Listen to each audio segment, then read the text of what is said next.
এই বৃষ্টির দিনে আজকে কিন্তু অর্ডার দিয়ে দিয়েছিলাম গরম গরম পিৎজা, আর সাথে ছিল গার্লিক ব্রেড। অনেক দিনই কিন্তু পিৎজা খাওয়া হয়নি, তো সেই জন্য ভাবলাম আজকে সন্ধ্যের টিফিনটা পিৎজাই খাওয়া যাক। আমি কিন্তু এটা কোনো অফারে পাইনি, এমনি নর্মাল যেমন প্রাইস থাকে ডমিনোস থেকে সেরকমই অর্ডার দিয়েছিলাম।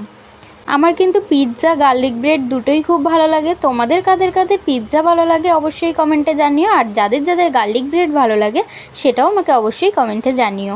তো দেখো, গার্লিক ব্রেডের ভেতর কিন্তু চিজ ছিল আর ছিল হচ্ছে কর্ন, খেতে কিন্তু দারুণ ছিল। আর এখানে দেখো, আমি কিন্তু পিৎজার মধ্যে চিলি ফ্লেক্স আর অরিগানোটা মিশিয়ে নিচ্ছিলাম।